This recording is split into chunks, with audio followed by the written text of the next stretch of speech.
The following program is intended for listeners who are blind, have low vision, or another print disability that makes reading, holding a book, or even turning a page difficult, if not impossible. The content is copyrighted by the respective publishers. For more information, please visit us on the web at nfradioreading.org. The Niagara Frontier Radio Reading Service now presents a reading of articles and features from USA Today for Thursday, June the 18th, 2026. Your readers today, Jim Duffy and Ken Drost. Opening with the front page of USA Today, Trump, the force in Iran is still an option. If a final deal is not sealed, we go back to bombing. Janine Santucci, Francesca Chambers, Zachary Schmirl, and Michael Loria of USA Today co-wrote the following article. President Donald Trump said, if Iran does not agree to a long-lasting peace deal within 60 days, the United States is going to resume its military campaign.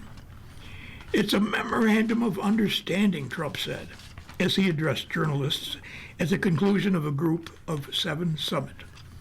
If it doesn't get done in 60 days, that's all right. We go back to bombing. Trump said an interim agreement would be signed at a ceremony this week before a second phase of negotiations takes place.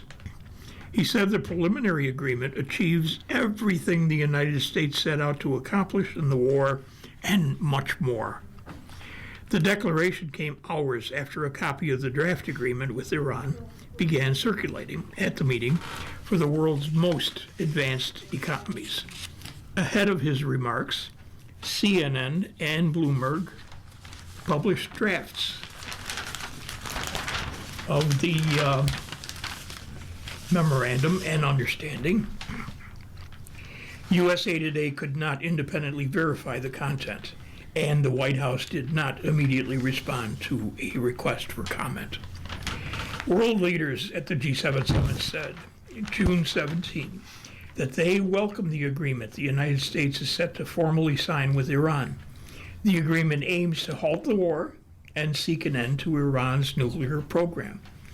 The leaders said that they were ready to help implement the accord and that they share the U.S. concern about the potential for Iran to obtain a nuclear weapon.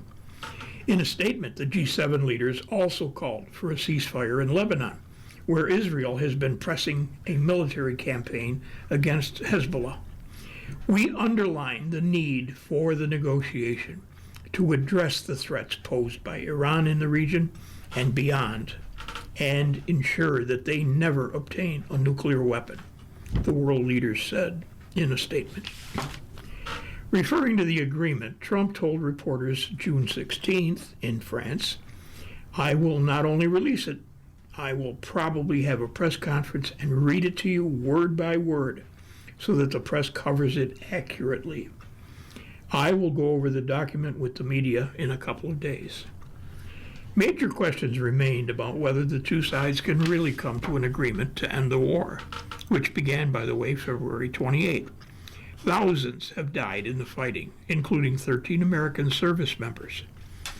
Key outstanding questions are whether Iran will abandon its nuclear program, whether the United States will lift sanctions on Iran, and whether Israel will abide by the terms limiting its military campaign in Lebanon. Trump again acknowledged disagreements between himself and Israeli Prime Minister Benjamin Netanyahu. We have a little dispute over Lebanon, Trump told reporters. I say, you do a little softer touch, Bibi. You don't have to knock down a building every time someone walks into it who's from Hezbollah. Iran said any peace agreement with the U.S. must involve Israel halting attacks on Lebanon and removing ground troops from the Middle Eastern country. Netanyahu vowed to keep his soldiers in southern Lebanon and said Israel would respond to any attacks from Hezbollah. Lebanese President Joseph Aoun said June 17, his country has an independent track in negotiations and supports a ceasefire. The Lebanese state is conducting the negotiations, and it is sovereign in its decision-making. No one takes its place, and any settlement will be through Lebanon, not at its expense, Aoun said. He directed that Lebanon is certainly in favor of a ceasefire and of any country that helps us, including Iran. The draft text of the memorandum that Trump and Vice President Vance reportedly signed commits the United States to lifting its naval blockade on the Strait of Hormuz and restoring traffic within 30 days to full capacity. The traffic of ships shall be proportional to the pre-war volume of traffic on the part of the Islamic Republic of Iran. The United States also undertakes to withdraw its forces from the surrounding areas within 30 days after the final agreement, the text says, according to CNN. Bloomberg also obtained a copy of the memorandum, which gives negotiators a maximum period of 60 days, extendable by mutual consent, to firm up the details of a final agreement. Meanwhile, oil prices rose more than 1% on June 17th after the president threatened to resume bombing if Iran did not behave. But they remained near three-month lows as the International Energy Agency warned of excess supply next year. Gas prices, which lag a bit behind changes in the oil price, continued to fall. The nationwide average for a gallon of unleaded was $3.98, according to GasBuddy. The draft text of the Memorandum of Understanding also suggested that America would make a financial contribution. Let's try that again. America would make a financial contribution to Tehran's reconstruction. But the president denied America would take part. Oh, we're not investing in it, and we do not have a fund, Trump said. He did say he was not asking Persian Gulf allies to invest either, although, they could if they wanted to. Well, that's a false story. That got picked up incorrectly, Trump said. We're not investing 10 cents. According to the leaked draft published by CNN and Bloomberg, Iran commits to never producing a nuclear weapon. But the two countries agree to punt on the fate of Tehran's enriched uranium and other nuclear-related questions until negotiations on a final agreement. Trump's administration pledged in return to end sanctions on Iran on a schedule to be agreed upon in the final agreement and commitment to helping with Iran's rehabilitation and economic development. The draft reportedly calls for the creation of a comprehensive plan that provides Iran with at least $300 billion in development funding, with the mechanism for distribution to be discussed as part of final negotiations and worked out with regional partners that could contribute to the financing. The United States undertakes that immediately after the signing of this Memorandum of Understanding and until the date of the lifting of sanctions, the U.S. Treasury Department will issue waivers for exports of Iranian crude oil, petrochemical products, and their derivatives, and all related services, including banking, insurance, transportation, and the like, the draft agreement says. Tennessee law mandates sick immigrant kids reported to ICE, from Beth Warren and Vivian Jones of the Nashville, Tennessee and the USA Today network.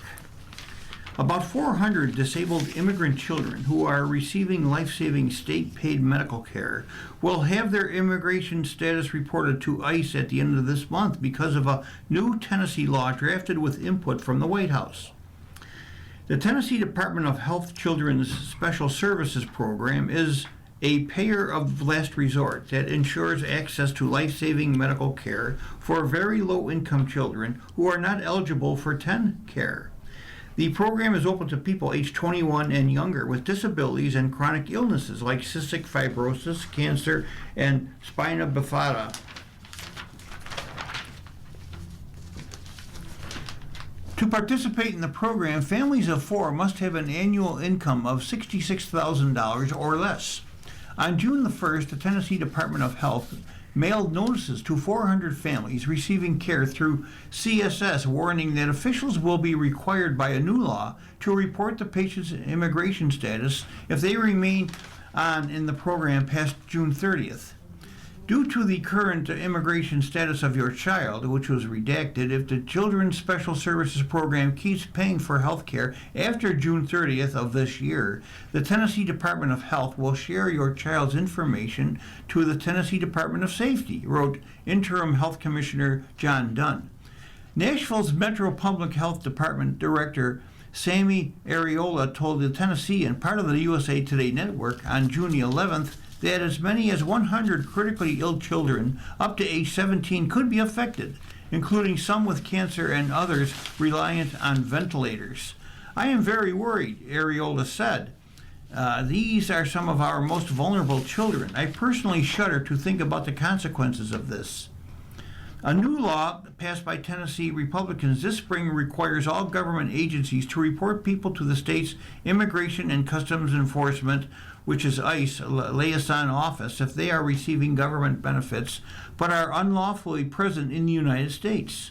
President Trump's Deputy Chief of Staff, Stephen Miller, helped draft the legislation. The White House did not respond to a request for comment for this story.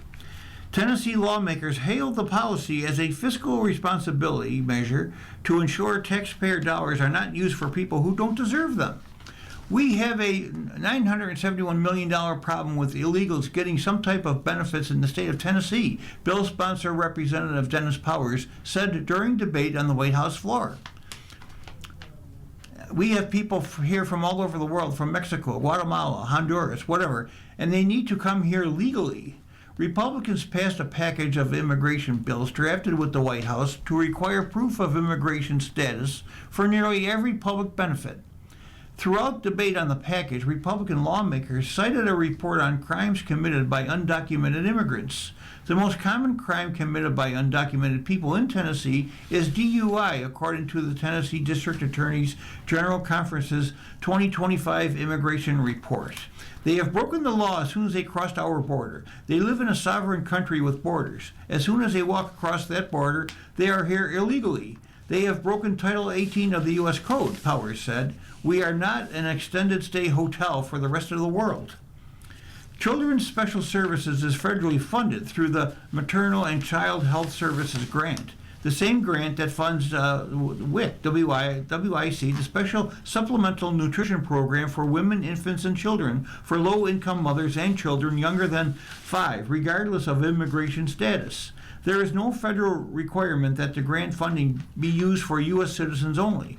Republican Tennessee House Assistant Majority Leader Mark Cochran said that taxpayers should take priority over people in the United States unlawfully. Tennessee taxpayers expect and deserve to have their resources prioritized for legal residents and citizens first, Cochran said. He indicated that emergency care will remain available for immigrant children because federal law requires life-saving treatment be available regardless of immigration status, insurance, or criminal history. The new law does not deport children receiving life-saving care or deny emergency medical care, Cochran said. It simply ensures Tennessee public benefits are reserved for those legally present in the U.S. and directs appropriate referrals to ICE while fully upholding all federal mandates for emergency and life-saving care. Tennessee Governor Bill Lee's communications director, Elizabeth Johnson, said that the state is required to administer the Children's Special Services Program in accordance with the applicable federal requirements and state law. State House Speaker Cameron Sexton, Lieutenant Governor Randy McNally, and other senior Tennessee Republican leadership did not respond to questions. The nonprofit Tennessee Justice Center sent a letter June 3rd to state health department officials, asking them to reconsider the directive, saying, if you do, you will no doubt save or prolong the lives of numerous chronically ill children. Brant Harrell, the center's legal director, enumerated ways he believed the directive involving the CSS program stems from a misinterpretation of state and federal laws. He also included emotional pleas to continue care for the children, saying interruption of their care can result in serious injury, suffering, and death. You're listening to a reading of today's USA Today on the Niagara Frontier Radio Reading Service. The time is 12:15. Continuing, a center staff member encountered a family whose severely disabled child is on a ventilator and who faced a denial of CSS benefits, Harrell said. We have received reports of durable medical equipment suppliers preparing to take oxygen tanks from other children's homes because they no longer qualified for CSS due to their citizenship status.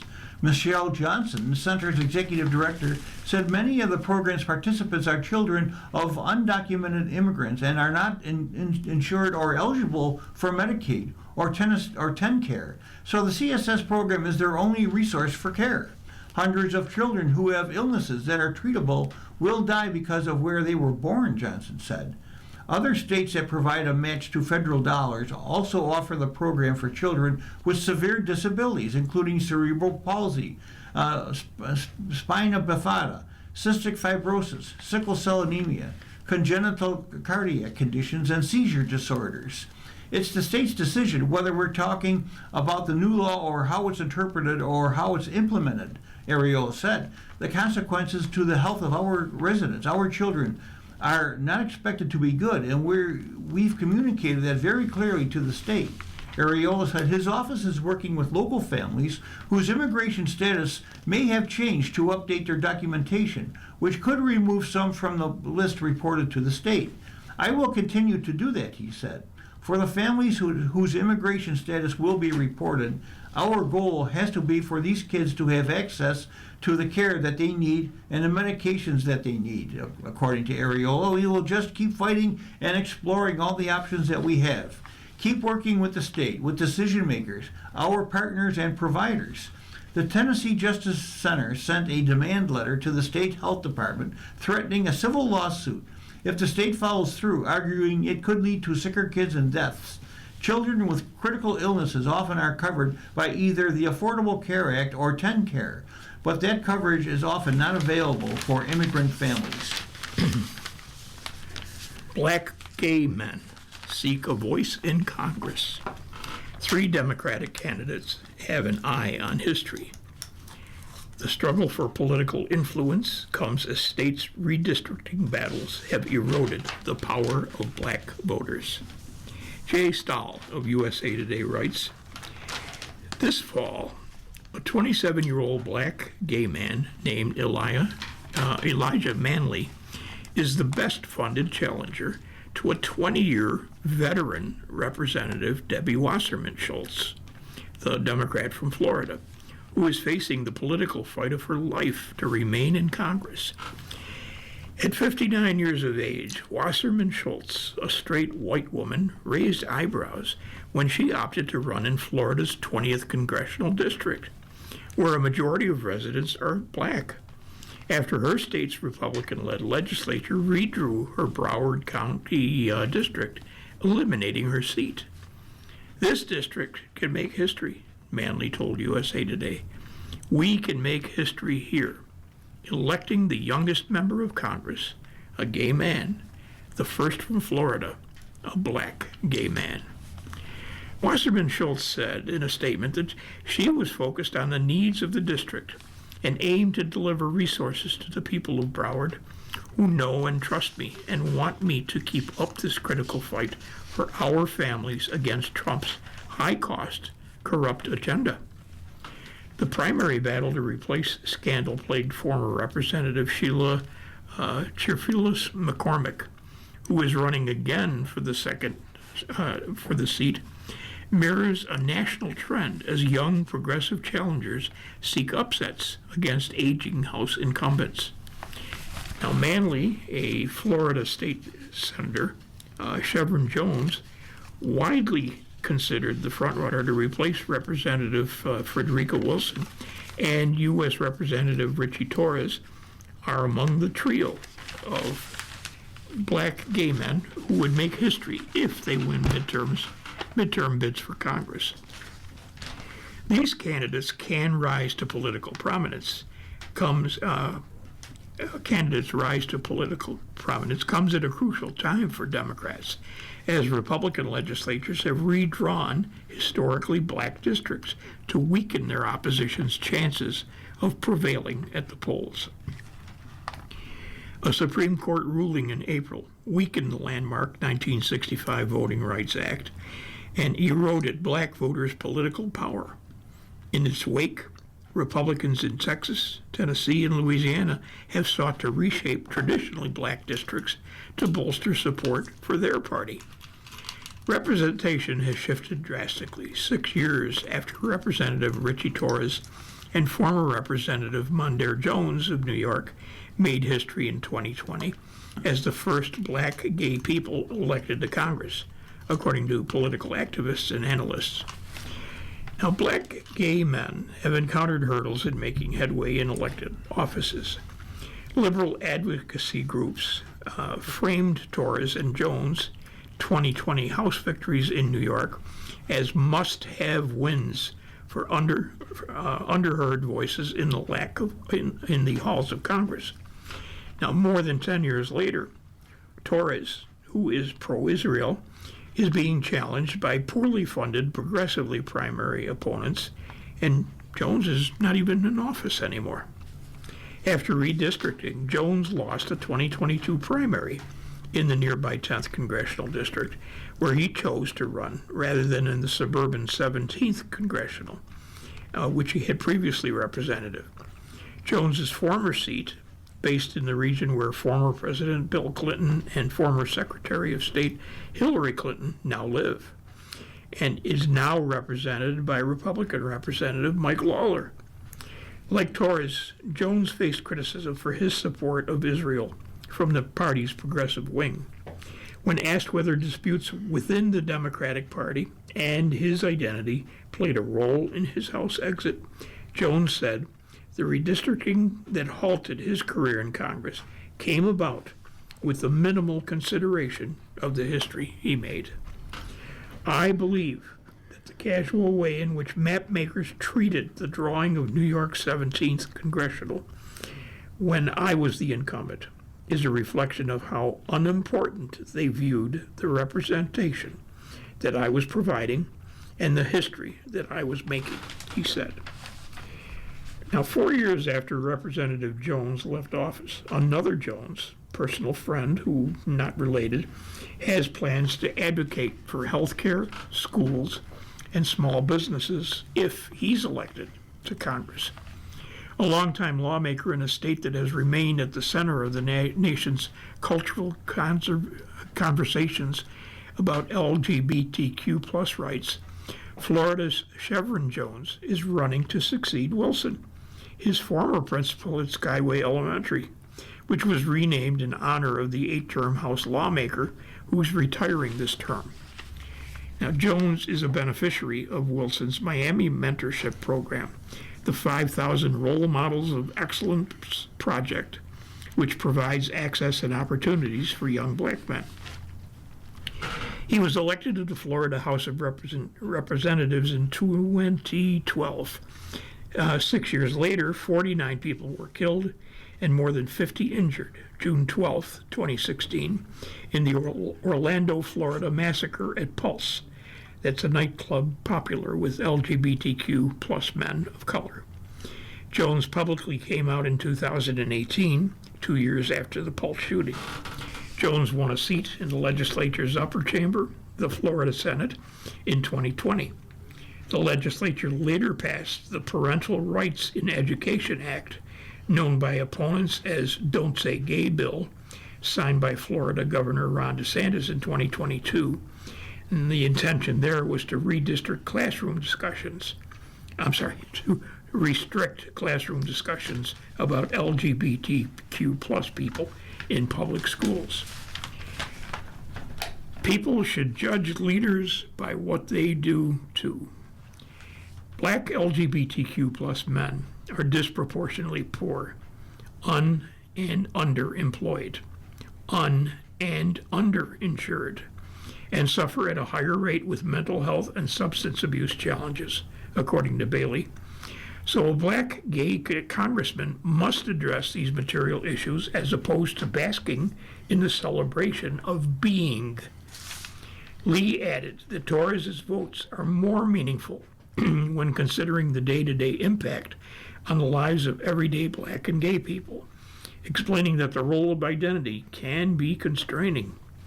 The challenge sometimes is when it is about merely representation and not challenging the systems and the structures that create obstacles for working people who are LGBTQ in the first place. In Florida, Manley and Jones both know they're up against history by running for the House. I think representation matters, but that's not enough by itself, Jones said. Sharing somebody's lived experience may help you understand. I think it may help you understand certain challenges more personally, but ultimately, people should judge leaders by what they do, not just who they are. Now, still, Jones has been told no gay man will succeed Wilson in Congress. I want to tell him, been there and done that. Secret Service kept UFC plot probe quiet. But the FBI director exposed the covert investigation from Josh Meyer of USA Today.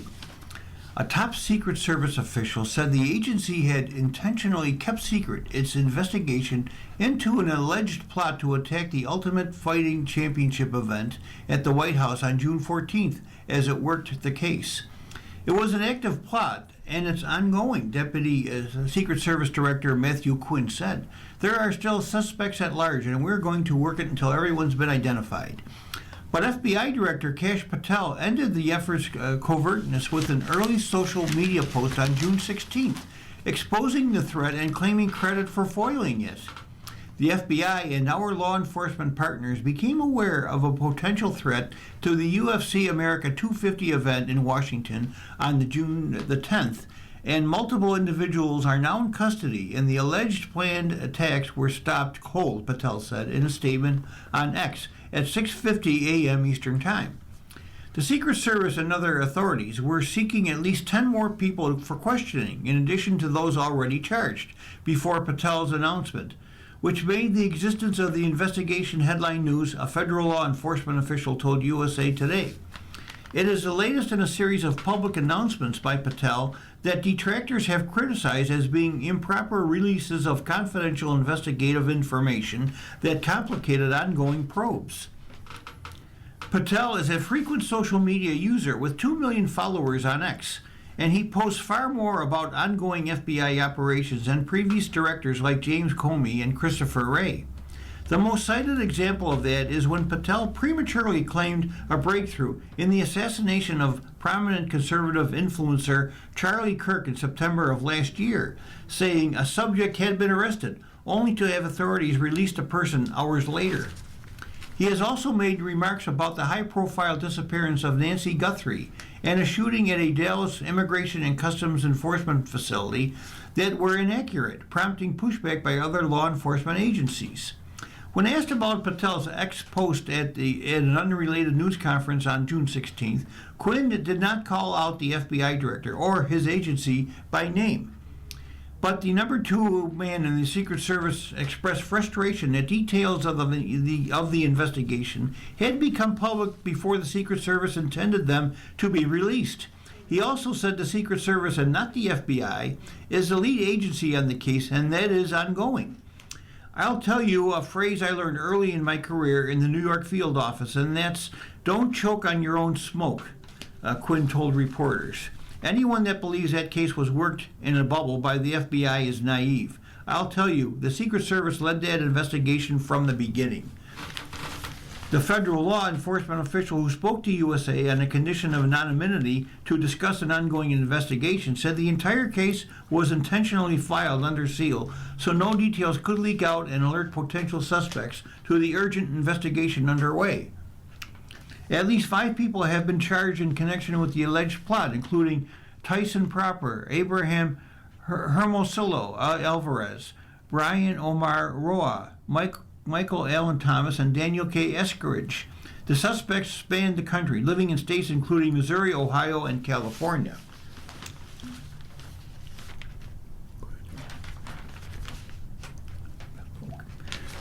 Court documents allege a sprawling plan to attack the June 14th event attended by President Donald Trump and top cabinet officials, including Vice President J.D. Vance, Secretary of State Marco Rubio, Pentagon Chief Pete Hegseth, and Patel. The Secret Service and FBI became aware of the threat to the UFC event when a relative of one of the suspects contacted local police in Ohio. You're listening to a reading of today's USA Today on the Niagara Frontier Radio Reading Service. The time is 12:30. Continuing, after identifying a signal chat used by the suspects, the Secret Service Advanced Threat Interdiction Unit, which is ATIU, was able to identify alleged communications between the plotters, the federal law enforcement official said.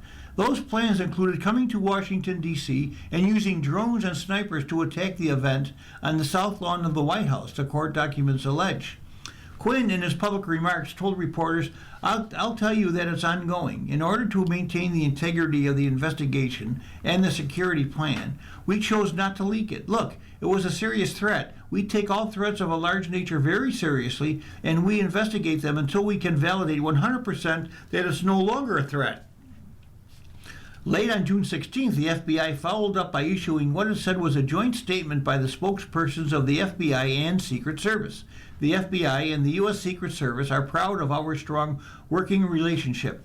This investigation highlights that continuous partnership and could not have happened without the great work and coordination between our two agencies. This weekend's thwarted attack should be a message to any criminal actor that if you target Americans, you will be found and brought to justice. Democrats in Congress have sharply criticized Patel for his use of social media, including during the Kirk case. On the day of the horrific shooting of Charlie Kirk at Utah Valley University, Director Patel again sparked mass confusion by incorrectly claiming on social media that the shooter was in custody, which he then had to walk back with another social media post. Senator Dick Durbin, Democrat from Illinois, said in a September 2025 Senate Judiciary Committee hearing. Mr. Patel was so anxious to take credit for finding Mr. Kirk's assassin, Durbin said, that he violated one of the basics of effective law enforcement at critical stages of an investigation. Shut up and let the professionals do their job. Change may disrupt services for students with disabilities. The Education Department's dismantling is continuing. Zachary Shermill of USA Today writes, the United States Department of Education is preparing to move core functions of its special education and civil rights offices outside the agency.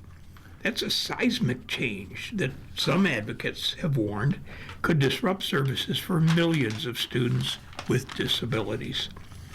Education Secretary Linda McMahon said on June 16 that the Office of Special Education and Rehabilitative Services would enter into an agreement to outsource its programs to the Health and Human Services Department, which is run by Robert F. Kennedy Jr. Her agency also signed a similar deal to begin transferring its anti-discrimination work in the Office for Civil Rights to the Justice Department. Now, these agreements align federal responsibilities with the agency's best position to support them, strengthening the effectiveness and impact of critical services, according to McMahon. In the same statement, Kennedy also promised to uphold the rights of individuals with disabilities, while Todd Blanche, the acting Attorney General, vowed to build a stronger, more coordinated civil rights enforcement system. Agency officials stressed that the moves, which were immediately castigated by Democratic lawmakers and hailed by congressional Republicans, would have no impact on students and families who say they've experienced discrimination. Critics, including special ed advocates and the Education Department's union, strongly disagreed. This will leave our most vulnerable students and families who have been shut out of our education system without the services they need and without protection when they face discrimination. This statement from Rachel Gittleman, president of the union. The new moves are among the most significant steps of the Trump administration, which they have taken to dismantle the education department, despite laws mandating that certain programs remain within the long-standing agency. The Washington Post first reported news of the announcement. Students with disabilities have been one of the groups most affected by the education department's downsizing, which has included attempting to fire hundreds of workers tasked with preventing discrimination in schools. During one recent record-breaking government shutdown, the Trump administration fired nearly every worker in the education department's special education division. This according to USA Today, only to reverse the layoffs weeks later. The announcement is also the latest attempt by the Trump administration to use interagency agreements to effectively kill the education department without congressional action. Over the past year, the Education Department has initiated more than a half dozen partnerships with other federal agencies, including the Labor and Interior Departments, to outsource much of its work. The Education Department cut its workforce in half in March of last year, purportedly as part of its efforts to reduce the federal government's role in schools. Since then, agency leaders pleaded with hundreds of employees in the Office for Civil Rights to temporarily return to kind of help with a backlog of cases. Senior department officials said this week they spent 6 months listening to families in the special education community. Ultimately, they said parents wanted fewer bureaucratic hurdles to help their children. Kenneth Marcus, who served as the head of the Office for Civil Rights during the first Trump administration, cautioned that whether that hope comes to fruition will depend on implementation. If done right, this could mark a critical step forward for students whose rights have gone unprotected on campuses across the country, he said. Opponents, on the other hand, believe students are only going to face more barriers. Chad Rummel, who runs the Council for Exceptional Children, that's a special education advocacy group, said he was deeply concerned that the Trump administration was eroding federal support for special education.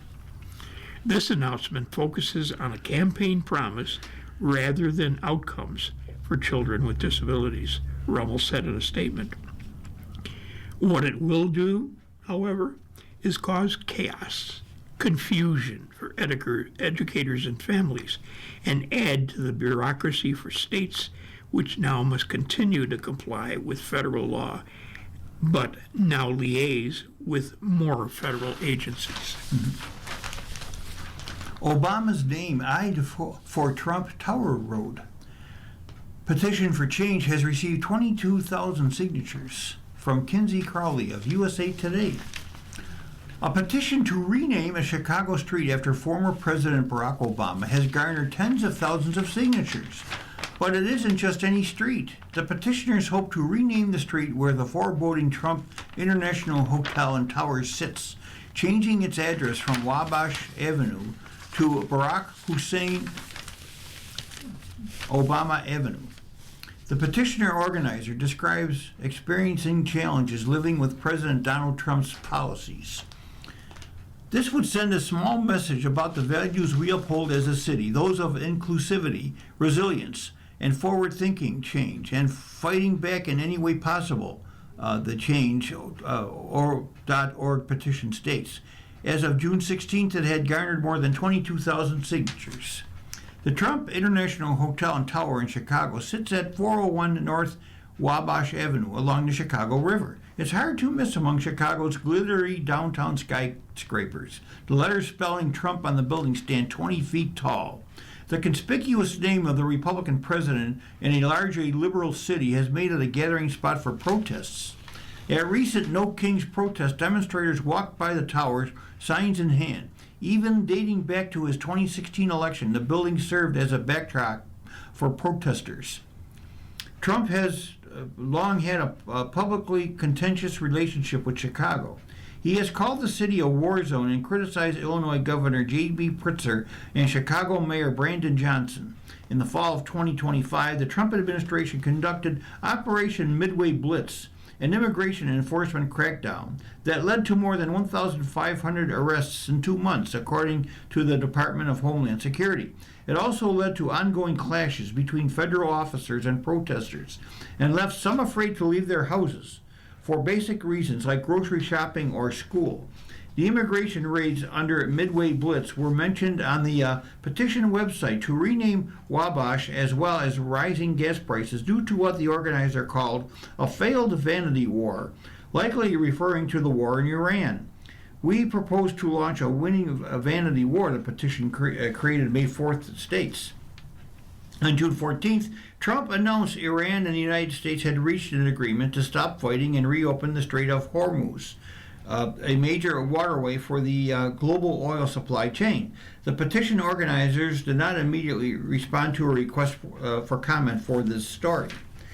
Can the road be renamed to Obama Avenue? Momentum on the petition comes as Obama's legacy in Chicago is being memorialized at the Obama Presidential Center, opening on June 19th. To legally rename a street would require approval from the City Council.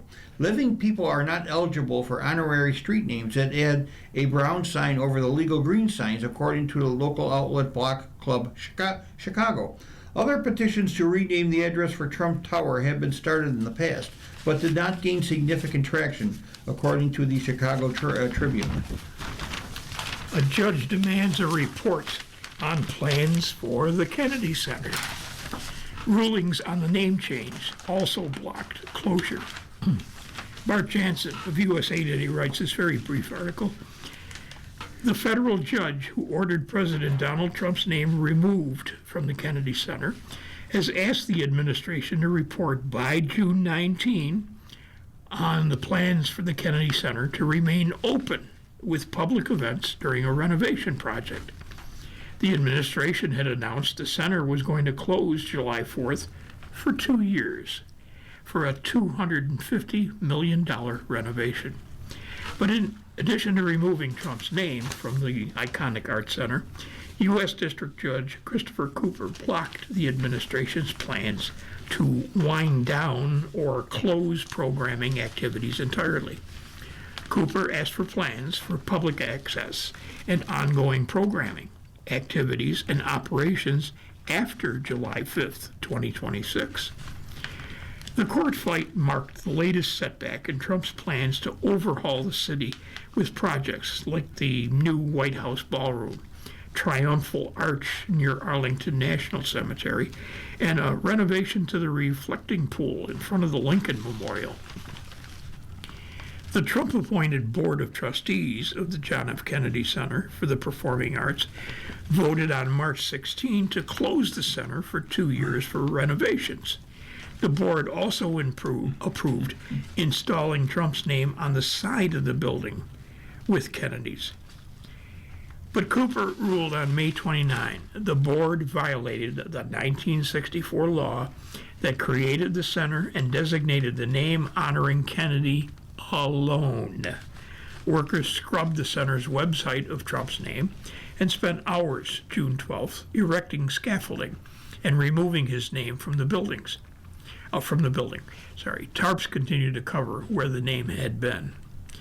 Now, Trump had blasted Cooper's decision in a post on Truth Social, vowing to respond by working with Congress to transfer this failing institution back to them so they could make a determination as to what to do with it. The administration also appealed the decision. But that left the future of the center uncertain. To protest Trump's takeover, numerous performers canceled shows, including Grammy and Oscar-nominated composer Philip Glass, the Washington National Opera, and the Martha Graham Dance Company. Trump announced on February 1 that he intended to close the center for renovations.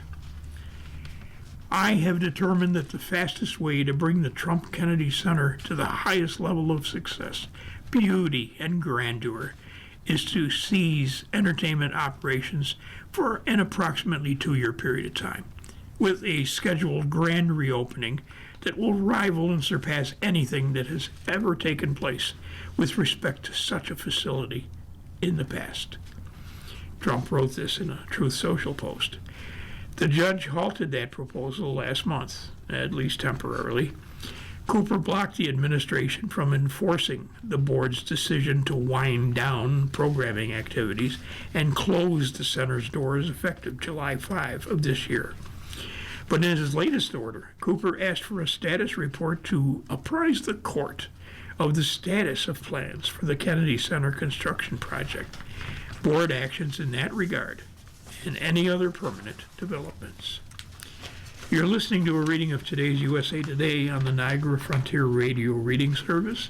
The time is 12:45. And moving on to the money section of USA Today, SpaceX IPO sends Musk's fortune rocketing to $1 trillion from Alberto Quadra and George Petrus of USA Today. Elon Musk, already the richest man on the planet, is now the world's first trillionaire, wealthy enough to spend $1 million a day for 2,700 years, thanks to the IPO for his company SpaceX. SpaceX's much anticipated initial public offering, when a private company goes public by selling its stock to the public for the first time, raised $75 billion, giving the company a value of about $1.77 trillion. Instead of offering a range of share prices as most IPOs do, SpaceX set a fixed price of $135 a share. That meant investors had to take it or leave it. They took it, buying 500.6 million shares. The company began trading on NASDAQ on June the 12th using the ticker symbol SPCX. But the increase in Musk's net worth has also drawn attention, rising from about $793 billion to $1 trillion, a jump of 26%. His net worth could change further, depending on SPCX stock price. How much more is Musk worth? That doesn't mean Musk will have $1 trillion in cash. Instead, he has a paper net worth, an estimate based on the market value of the assets he owns, including SpaceX and Tesla, of about $1 trillion. That reflects the value of his stake in SpaceX, not actual cash. Now, how much is $1 trillion? A trillion with 12 zeros is a number so big it can be hard to comprehend in ordinary terms. A few comparisons may help. Let's start with the estimated time it would take to spend $1 trillion. For $1 a second, 31,700 years. $1 million a day, 2,738 years. $1 million an hour, 114 years. Or consider stacking $1 trillion in cash. $1 bills, 67,866 miles high. $100 bills, 679 miles high. How else can you measure $1 trillion? As a percentage of U.S. GDP, 3.1%, based on annualized current dollar GDP of about 31.8 trillion in quarter one of 2026. U.S. Federal spending, 14.3%, based on outlays of about 7 trillion in fiscal year 2025. U.S. federal deficit, 56.3%, based on the Congressional Budget Office's deficit figure of 1.775 trillion for fiscal year 2025. $1 trillion divided equally among everyone in the United States would amount to $2,919 per person, assuming a population of 34.6 million people. The economic impact of a super El Nino is feared. Global losses from past versions have hit trillions.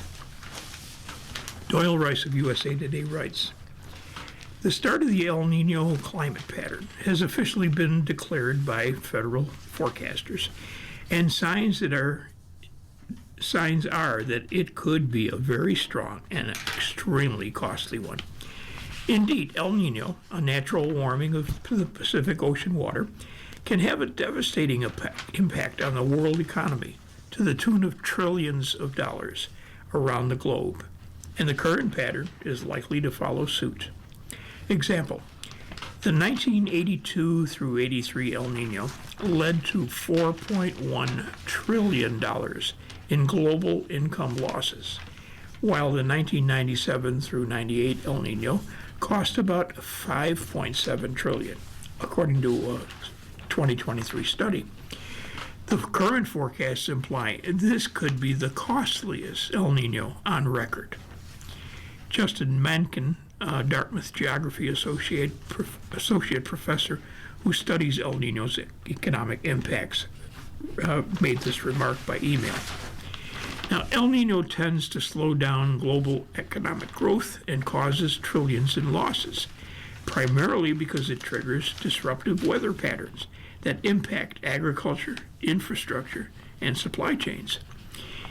In the years it forms, El Nino triggers wide-ranging changes in weather and climate patterns that result in a potpourri of global disasters, including devastating floods, crop-killing droughts, plummeting fish populations, and an uptick in tropical diseases worldwide, according to experts. Now, El Nino is a major driver of global weather and climate patterns, according to the World Meteorological Association Secretary General Celeste Salou. In a recent statement, the footprint of an El Nino travels far beyond its origins in the Pacific Ocean, impacting agriculture, energy, trade, water resources, supply chains, and livelihoods across entire regions. So it's important to recognize that the trillions in losses are not mainly from immediate disaster damage. Mankin found in his research that these events are a persistent drag on economic growth after they occur. The hazards from El Nino, like droughts, floods, heat waves, wildfires, trigger immediate changes. But the lasting costs come from what they do to the foundations of growth, like agricultural losses that carry into later seasons, interrupted labor, interrupted schooling and childhood development, which surfaces in the workforce years later, disruption to commodities, markets, and the transport sector. Investments that never happened because of the shock. So how costly is this El Nino going to be? We know from observations that that El Nino can cost the global economy trillions in damages and lost productivity, according to Mankin.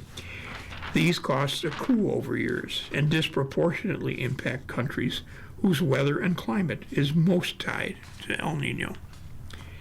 We know that past ones, like the 1997-98 El Nino, cost the economy over $7 trillion by 2003.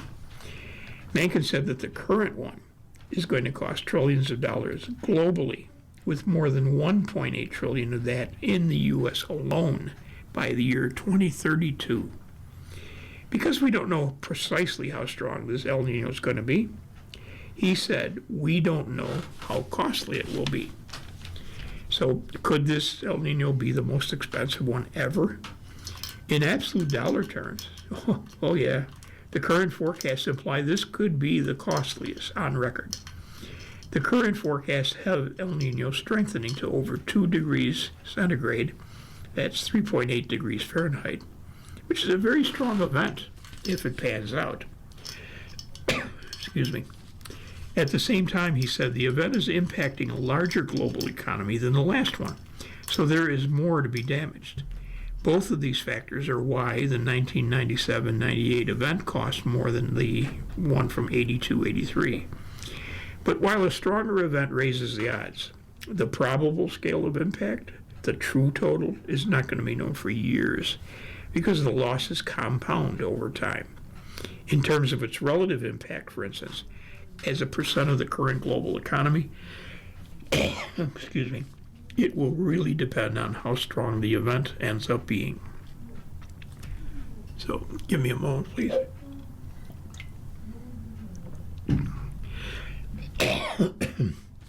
So some impacts to watch. Sorry. Low rainfall, bad news for some crops. It's likely to have an impact on crop yields in Southeast Asia and India, where El Nino is typically associated with below normal rainfall, according to Kyle Tapley, Enterprise Sales Executive at Vaisala X-Weather's Weather Desk. Meanwhile, Indonesian rice farmers are racing to get ahead of the usual planting schedule as they battle the threat of a lengthy dry spell this year. Malaysia's economic minister warned El Nino could cause crop yields to fall by an average of anywhere from 8 to 10% this year.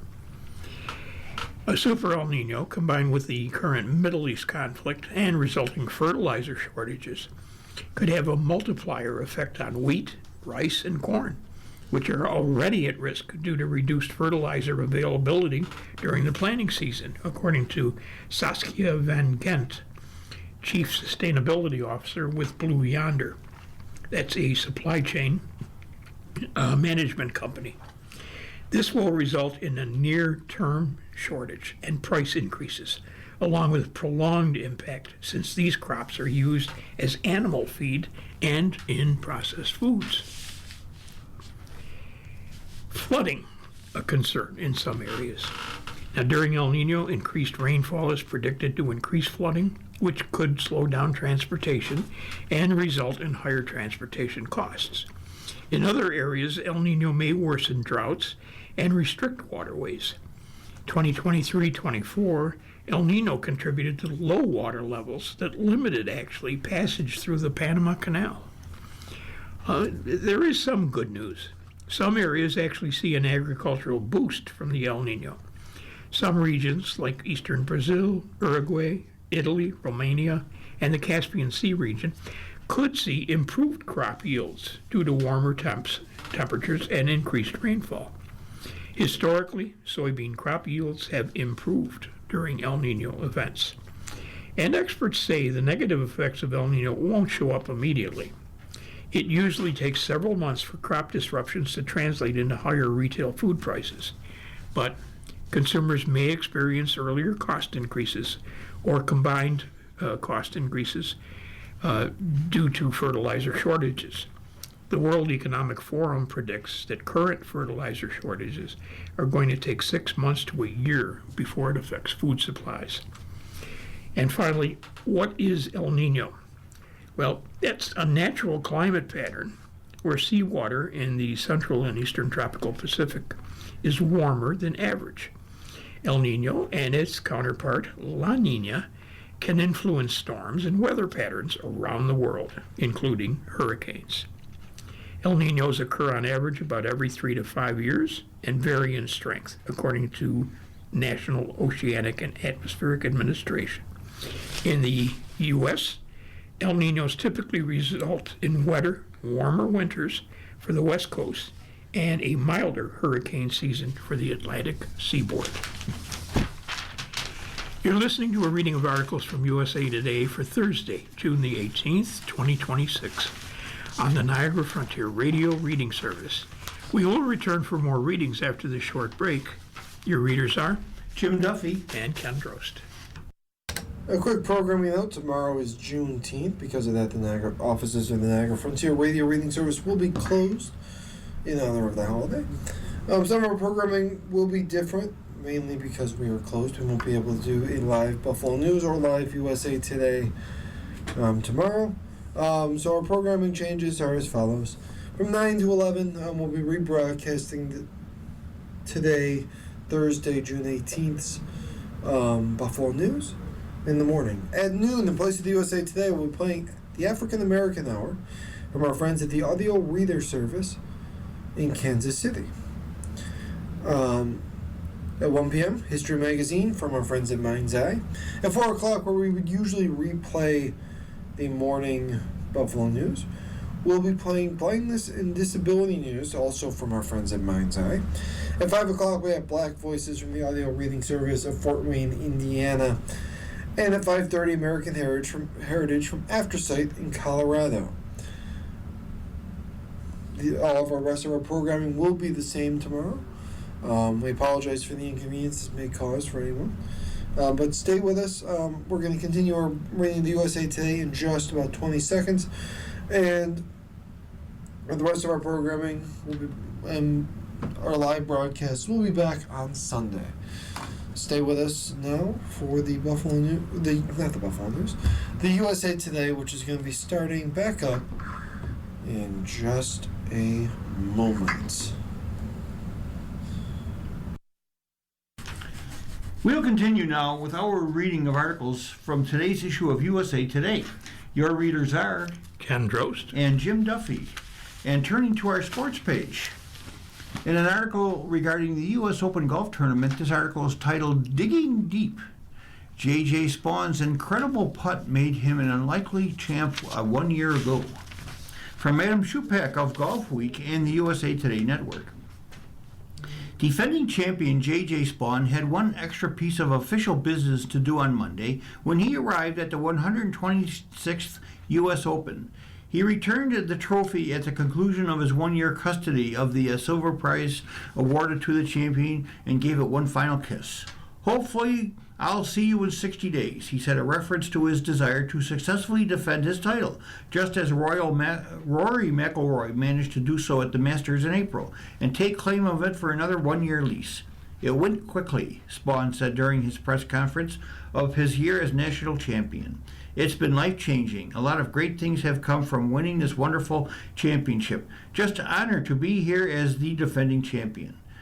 When Spaun thinks back to the one quality he'd like to bottle and have at his disposal this week at Shinnecock Hills Golf Club, this year's Open host to a 156-man field, he didn't have to think long. I would say resiliency. I was pretty resilient that week. It was nice to get off to a really hot start in the first round, but I think that's the biggest thing at U.S. Opens is being resilient, taking all the punches that are thrown at you, taking your medicine.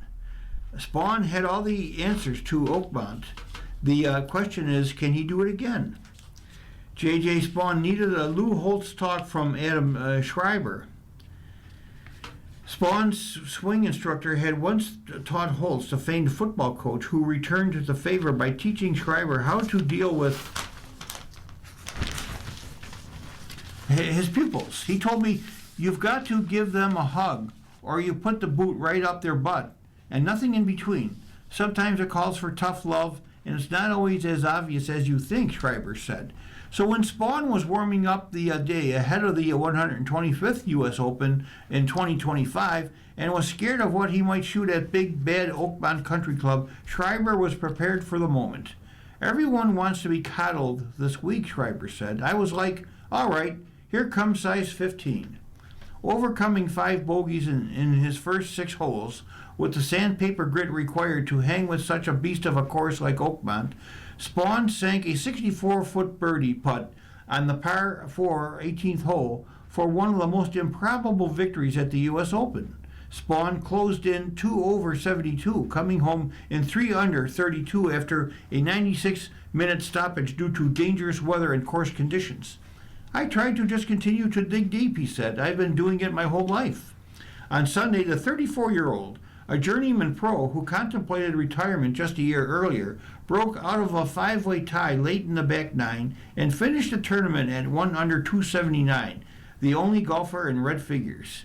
He was 2 shots ahead of Scotland's Robert McIntyre, who rallied with 68 after being 9 shots back early in a final round that the Golf Channel's Rich Lerner summed up as insane and intense, excruciating and exciting, messy and memorable. Oakmont had already lived up to its reputation. The clumsy, the spineless, the alibi artists all stood aside for the final day. Mother Nature drew up one final test, a rainstorm, that turned the famed layout into a cauldron of speed, impenetrable rough, and the elements merging into one final stand in golf's battle of attrition. 4 players began the final day under par, but before long, there were none. Spaun is golf's version of a Yorkshire Terrier. In a game focused on the Dobermans and Malamutes, the diminutive Spaun long has punched down his weight, and with his coal miner's complexion, he fit in well in Pittsburgh, which in its heyday was self-described as the workshop of the world. Spawn, who deals with type 1 diabetes, already was enjoying his best season as a pro, including pushing Rory McIlroy to the limit in a Monday playoff at the Players' Championship in March. Spawn refused to rest on his laurels. He told short game guru Josh Gregory he wanted to get better. I want to be elite. He and Gregory began working together on Monday to smooth out a perceived weakness in his game. And on Thursday, Spawn opened the U.S. Open by chipping in at his first hole and then made just about everything he looked at on the greens en route to shooting a bogey-free 66. He followed up with rounds of 72 and 69, which led to Schreiber to provide something closer to a Holtz hug. You had a B game, but your attitude was A+, he told Spawn after the second round. That's what you need this week. That attitude would be put to the test in the final round when he flighted a sand wedge from 93 yards that hit the stick and ricocheted off the elevated green, eventually rolling back 50 yards. Spawn's caddy, Mark Cairns, had lost his father, Eddie, to a brave fight with Alzheimer's and dementia a year ago to the day, and ever since he would credit good breaks to Eddie in the sky. But on this occasion he barked, "What are you doing, Ed? Drinking a beer? You've got to pay attention." Let me repeat that. Spawn made a bogey instead of birdie. Then he hit a rake on the third and lost another stroke to par. Spawn became the first U.S. Open champion to begin his final round with 3 consecutive holes over par. It only got worse. He dropped shots on 5 of the first 6 holes, and his round was spinning out of control. He admitted that he had scar tissue from skying to a final round 78 to blow the 54-hole lead at the 2022 FedEx St. Jude Championship, and this had the makings of deja vu all over again. But Spawn refused to throw in the towel, and he received a reprieve as he reached the 9th tee when a horn blew, suspending play. During the break, while crews squeegeed the fairways and greens to remove casual water, he changed his outfit and cleared his mind thanks to his coaches. That break was actually the key for me to winning this tournament, said Spawn, who became the first player on the PGA Tour since 2003 to shoot in the 40s on the front 9 of the final round and go on to win. Trailing by 4 strokes with 10 holes to play, Spawn made the ultimate halftime adjustment, hug or the size 15 shoe. Schreiber smiled and said, "It was a bit of a foot up the ass. I told him the course bent you over for the first 6 holes like no other. Now it's your turn. No regrets." That was the tagline. During his warm-up session at the range before the resumption of the final round, Gregory delivered the hug. I looked at him as he went to the tee and I said, "Bud, you're a dad. This is Father's Day. You've got 2 beautiful babies, and you've got a chance to win the U.S. Open. You would have signed for this on Monday." Recalled Spawn, "They were just like, dude, just chill. Just let it come to you. Be calm. Stop trying so hard."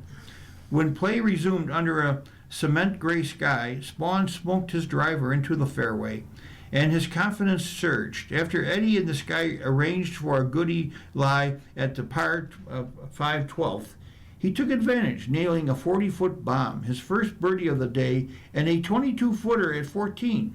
Meanwhile, the rain resumed, and Sam Burns, the 54-hole leader, fought his swing and the soggy turf. He imploded with double bogeys at numbers 11 and 15. He ballooned to a 78 and finished tied for 7th.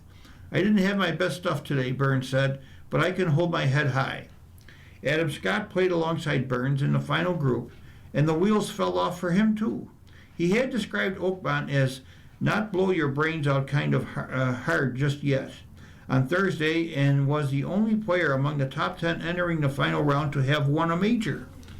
His dream of winning a second one 12 years later and becoming the second oldest U.S. Open winner at age 44 was deferred as he stopped hitting fairways and shot 79, tumbling to a tied for 12th.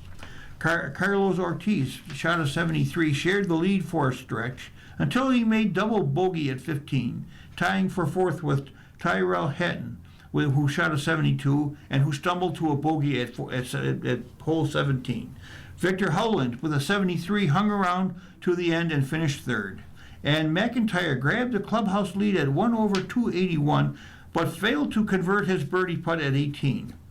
Spawn surrendered the lead with a bogey at 15, but he saved his best tee shot for the 314-yard par 4 17th hole, driving the green to 18 feet and a two-putt birdie. All Spawn needed was a par at the last. He left himself a sweeping long-range birdie putt, but Hovland, or was it Eddie in the Sky, gifted him another break when his second shot stopped just outside Spawn's ball on the same line, and he had to putt first. Huddled behind the green with his teenage son, Gregory celebrated Spawn's good fortune. We get a read, he said. A three-putt would force a Monday playoff like the one Spawn lost at the Players' Championship. Cairns, Spawn's caddy, wanted no part in extra holes. He has been on the bag for 7 playoffs in his career and is winless.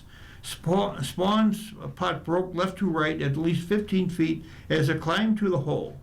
About 8 feet out, I kind of went up to the high side to see if it had a chance of going in, and it was like going right in. I was just in shock, disbelief that it went in and it was over, he said.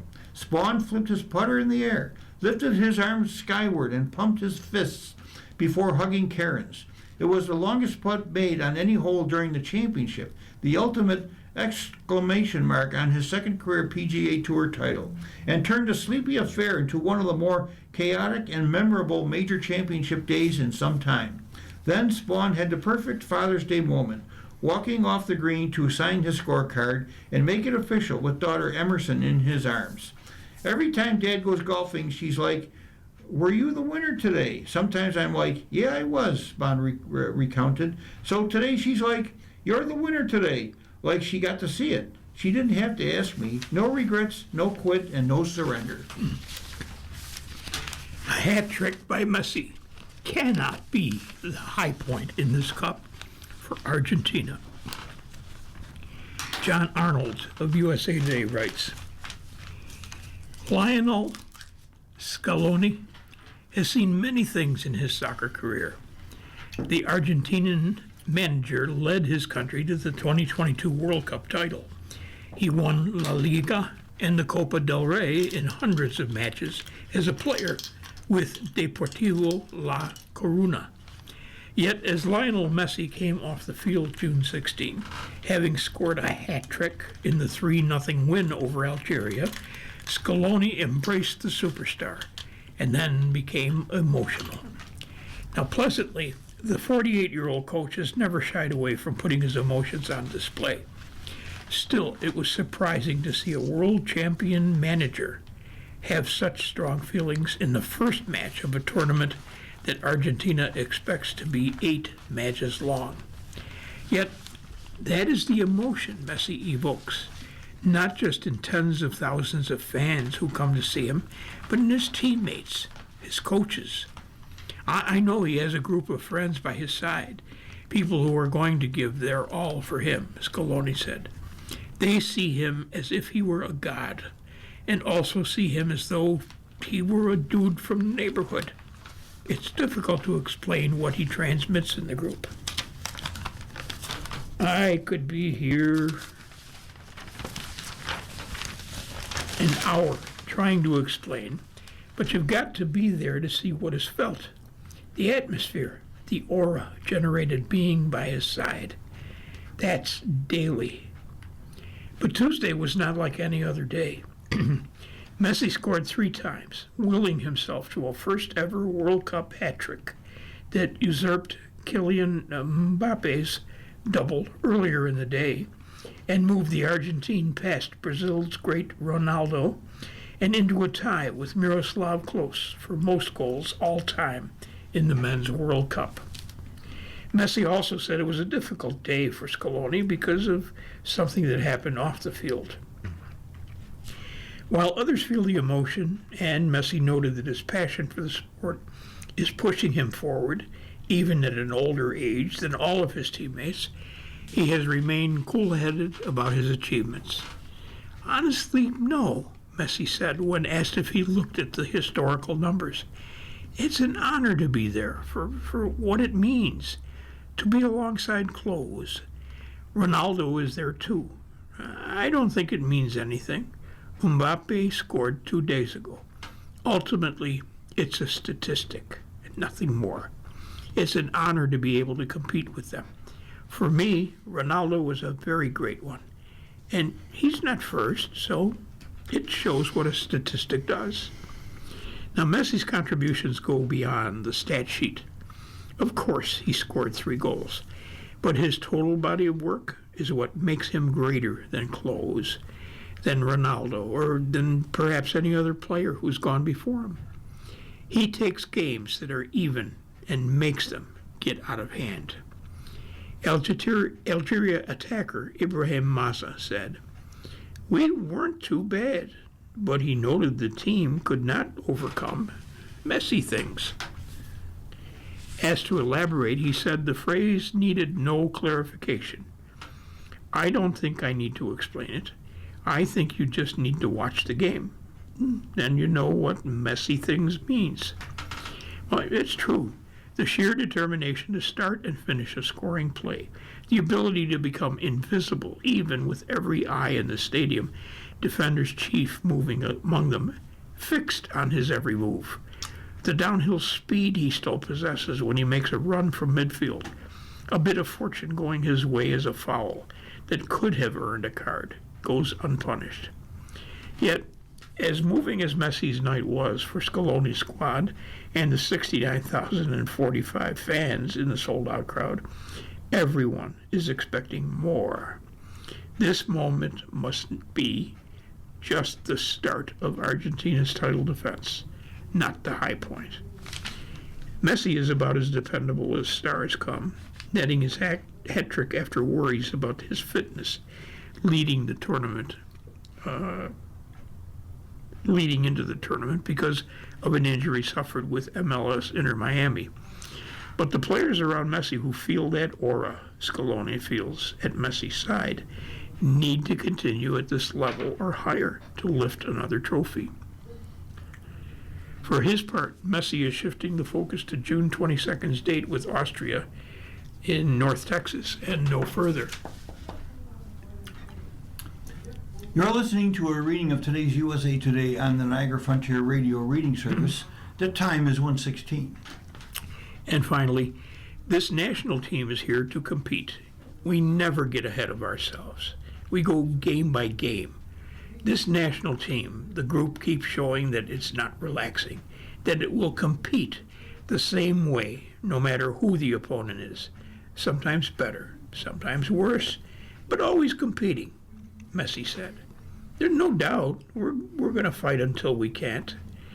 Now, if they can continue to show that fight and enjoy a healthy, brilliant Messi, Scaloni will once again have an emotional moment like the one he had after the 2022 World Cup. He would not be the only one crying. NFL turf replaced by real grass, just for the cup. From Jarrett Bell, a columnist of USA Today.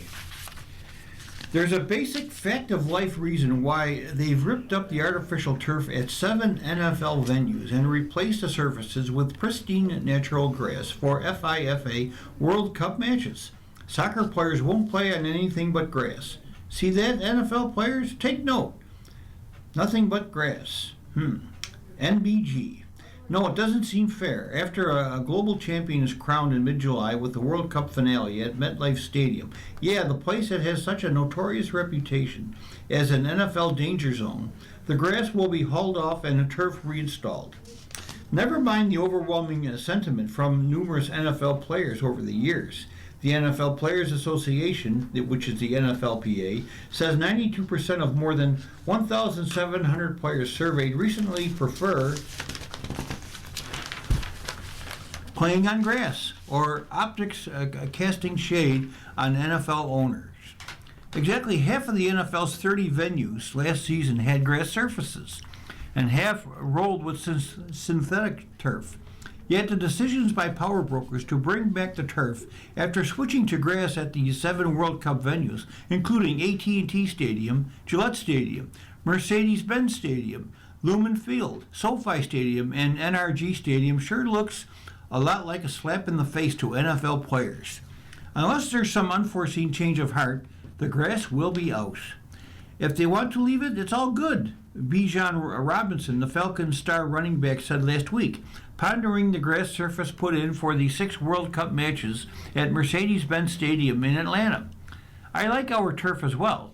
I don't really have a preference, but I know a lot of the guys would probably rather have that grass in there than the turf. While Robinson straddled the line, the NFL Players Union leaves no gray area. The World Cup has provided a high-profile opportunity to illuminate the argument and perhaps gain leverage for an issue that could ultimately become a key issue in labor talks. It's a debate that won't quit. The NFLPA points to injury risk and wear and tear on the body. That's undoubtedly a window to consider. Given the multitude of rules changes instituted in the NFL over nearly the last 2 decades in the name of safety. The NFL, though, has routinely maintained that injury data concludes there is no significant difference between grass and turf when considering lower extremity and head injuries. Many players beg to differ from the NFL position, often citing what their bodies tell them after playing or practicing on less forgiving turf surfaces. As Deion Dawkins, the all-pro Buffalo Bill tackle, put it to me back in December, super achy, bro. You can drastically tell the difference. When the Bills open their new Highmark Stadium later this year, it will feature a natural grass field, despite the challenging Buffalo winters. The Bills have played on turf for decades, yet the decision to switch flowed from team owners Kim and Terry Pegula, as they explored player-friendly ways to extend careers. And hey, with franchise quarterback Josh Allen, one of the NFL's most valuable investments, it may make sense on another level. Still, the Bills have raised the bar in the debate, joining the likes of Green Bay, Denver, Kansas City, and Philadelphia as franchises urging grass fields despite sometimes challenging weather conditions. Advances in technology, including underground heating systems, make it possible. And now it's possible to have grass fields at dome stadiums, too, with the shining examples in Arizona and Las Vegas, with stadium designs facilitating that grass is grown outside the venues and brought inside on trays for the games. Of course, cost is an issue. Turf is more expensive to install, yet cheaper to maintain. The real rub, as Dallas Cowboys owner Jerry Jones underscored to USA Today Sports last fall, comes with the flexibility that turf allows to stage other events. Think concerts, boxing matches, monster truck shows, and cash registers ringing. That too is an issue for the NFLPA, which apparently sees stadium revenue from non-NFL events as part of the pie to be divided under the salary cap. J.C. Tretter, the NFLPA's new executive director, broached that layer of the debate during a recent appearance on Steelers captain Cam Hayward's Not Just Football podcast. The idea that, hey, we're going to host these events and that means we have to put a worse surface for you. You don't actually get any of that money for those events we're hosting. Isn't a great thing for players either, Tretter said on the podcast. And that is what we have to evaluate for the next deal. While the NFL and NFLPA, who collaborate with the Joint Field Services Committee, have instituted a new policy that establishes higher standards for the surfaces, comparing favorably to the standards for helmet safety that resulted in older models being phased out. This debate could potentially emerge as a key issue in negotiating a new collective bargaining agreement between the league and the players. The current pact extends through the 2030 season. A key question, though, will involve the players' commitment to demanding all grass fields. We'll see. In the CBA that resolved the lockout in 2011, the NFLPA pushed for major changes in their workout environment, banning two-a-day practices and a number of dangerous contact drills, among other revisions. Yet, in talks for the most recent labor deal in 2020, pushing for grass fields was not an issue, eclipsed by economic splits and the battle over a 17-game season. The next round of talks, and as possible, with expanding media rights deals, this could ramp up well before 2030, will undoubtedly be influenced by expectations for an 18-game season. Does the idea of having grass fields at every NFL venue rank as a priority? If soccer players can demand it, perhaps that's not pie-in-the-sky possibility for NFL players. Consider the clip and save expression from the NFL's reigning MVP, Los Angeles Rams quarterback Matthew Stafford, during an appearance last season on the SiriusXM Let's Go podcast. Maybe the World Cup soccer players have given NFL players a rallying point. They lay grass down for those guys, Stafford, who was 38, said on the podcast. I want to play on a grass every chance I get. I'm an old man. I know how I feel after I play on grass versus how I feel when I play on AstroTurf. It's night and day, I think, not only for the lower leg injuries, the stuff that's happened at MetLife, but even for just slamming shoulders, slamming your head into it, whatever it is. Grass to me is a must. I wish we would get it done. Hopefully when I'm done playing, some of these younger guys will get to play on grass for the rest of their career. That's a big wish. But hey, if it's good for the World Cup, why not the NFL too? Go ahead, NFL players. Make it a slogan, fit for a cap and bumper sticker. NBG.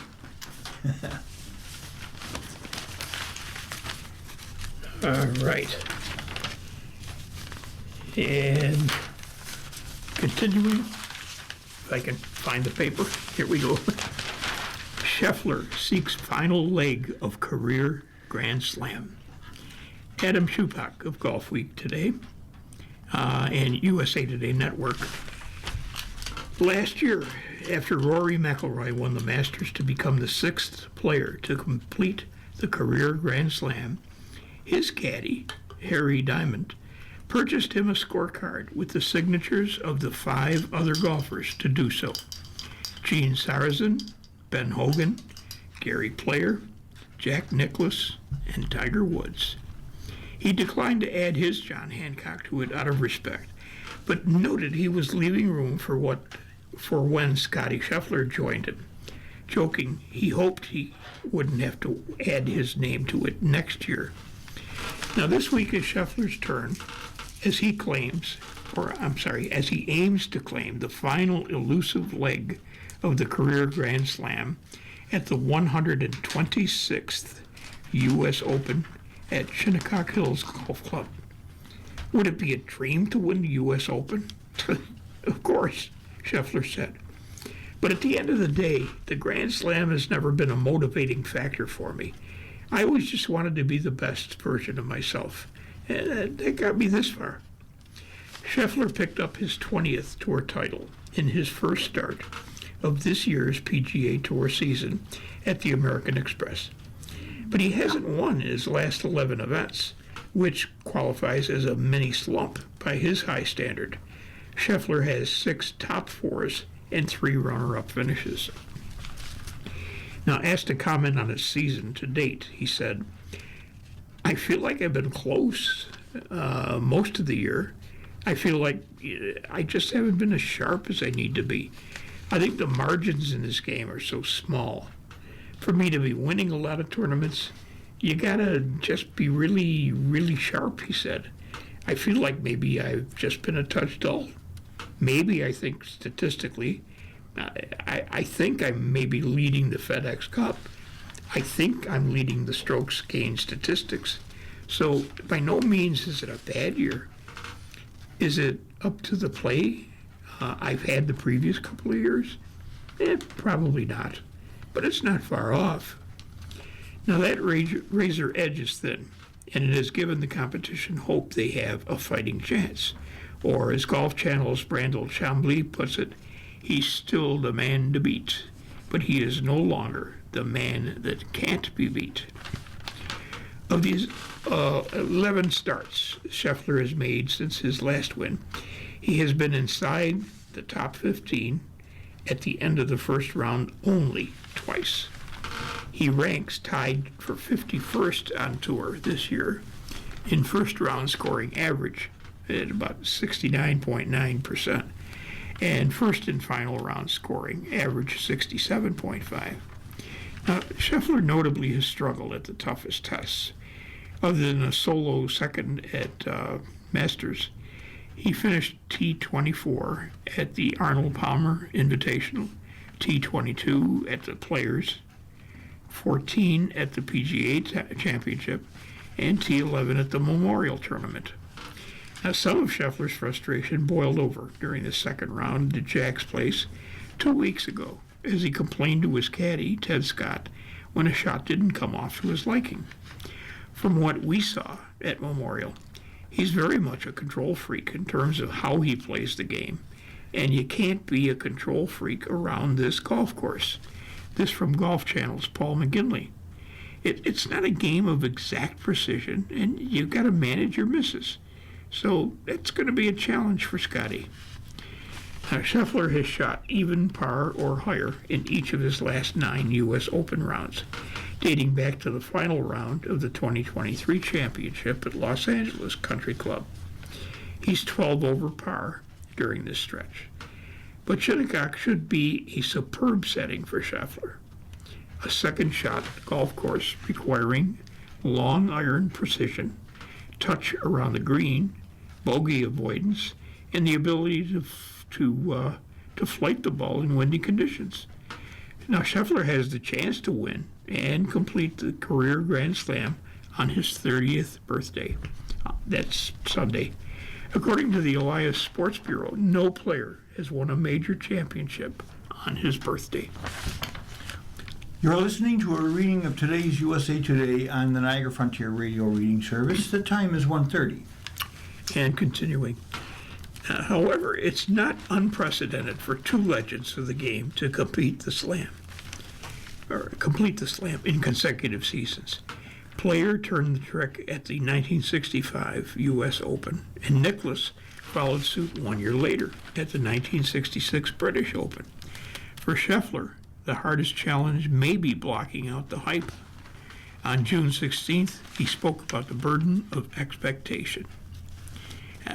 No matter what, I think as a player and a professional athlete, you're never going to live up to the expectations of people. I think sometimes that's a little bit of the fallacy in our sport.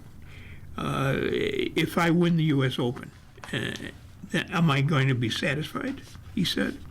But I think the goalposts are always just move further and further.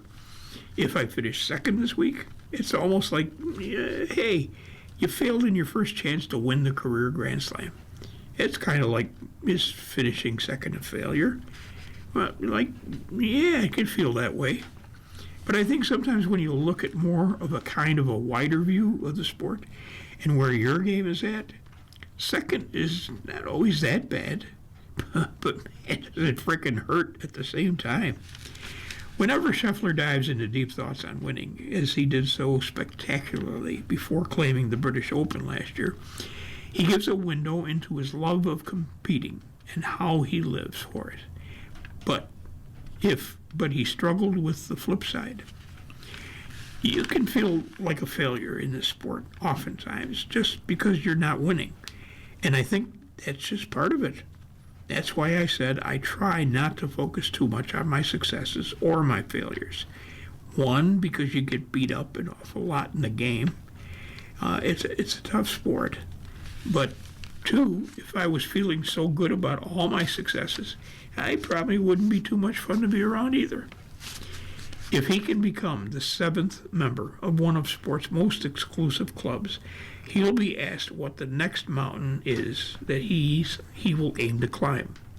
First, he'll be able to join the signatures on McIlroy's famous Augusta scorecard. Now, there's plenty of room just waiting for him. Formula One driver joins the field for NASCAR race at Navy Base. From Mitchell Northam of USA Today. A Formula One driver is going to try his hand at stock car racing this weekend. Kevin Magnussen, a Danish driver who competed in F1 for 10 years, will get behind the wheel of the number 91 Qualcomm Technologies Chevrolet for Trackhouse Racing when NASCAR's Cup Series goes to San Diego. For the first time, NASCAR will race on an active military base as drivers will navigate a road course designed on Naval Base Coronado on June 21st. I am incredibly excited and honored to have the opportunity to compete in NASCAR, Magnussen said in a statement. What Justin Marks and Trackhouse have done with Project 91 is unique to provide drivers from outside of the NASCAR world with a chance to compete at this level. I am proud to have this opportunity. Project 91 was created by Marks in 2022 to expand Trackhouse's global footprint and bring more international drivers into NASCAR. It was the pathway for Shane Van Gisbergen to enter the series, and in 2023 he became the first driver since 1963 to win his Cup Series debut when he took the checkered flag at Chicago Street Course. Van Gisbergen, who is from New Zealand, has acclimated well to NASCAR since becoming a full-time driver. He has dominated road courses, winning 7 races, and is 2 behind Jeff Gordon for the all-time wins record on that style of track in the Cup Series. He's also getting better at ovals, notching a pair of top 10 finishes at Atlanta and Nashville this season. Van Gisbergen is currently eyeing a spot in the postseason chase, ranking 14th in points. Trackhouse's last entry for Project 91 came at the 2025 Daytona 500, when 4-time Indy 500 winner Helio Castroneves got behind the wheel. He was involved in a 7-car crash that day and finished 39th. Magnussen competed in Formula One from 2014 to 2024, notching 4 top 5 finishes. He's also driven an MISA sports car, winning at Detroit in 2021. The 33-year-old holds the F1 record for most points scored on debut with 18 at the 2014 Australian Grand Prix. I'm thrilled to be able to bring back Project 91 again this year, especially at San Diego, said Marks, the owner of Trackhouse. We were waiting for the right opportunity with the right partner and driver to bring this Project 91 entry to fruition. Qualcomm is a worldwide brand, and Kevin Magnussen is a global driver, and both are elements we look for when it comes to running Project 91. Phil Surgeon will be the crew chief for Magnussen's number 91 at San Diego. He joined Trackhouse in 2022 and has 6 Cup Series victories and 3 playoff appearances. Magnussen won't be the first Formula One driver to give NASCAR a try. The most famous crossover driver is Mario Andretti, who won the 1967 Daytona 500, 1969 Indy 500, and 1978 Formula One championship. Juan Pablo Montoya won 7 Formula One Grand Prix and competed in NASCAR's Cup Series full-time from 2007 to 13, winning twice and notching 22 other top 5 finishes. In the 1960s, Dan Gurney won 4 Formula One races and 5 NASCAR races. Other Formula One drivers who have crossed over to NASCAR include Kimi Räikkönen, Jenson Button, Jacques Villeneuve, and Kamui Kobayashi. In 2022, Magnussen drove some practice laps at the Charlotte Roval and Chase Briscoe's Gen 6 car. NASCAR, it's a different animal to a Formula One car, Magnussen said. When you drive in NASCAR as a Formula One driver, it's like you've never driven a race car before. It's completely different. Former 7-time Cup Series champion Jimmy Johnson will also return to the driver's seat for the race at Naval Base Coronado. The 50-year-old will race for the team he now owns, Legacy Motor Club. France is prepped for cement MetLife playing surface. Chris Bumbaka of USA Today writes, Dateline East Rutherford, New Jersey. The reputation of the playing surface at MetLife Stadium has gone international.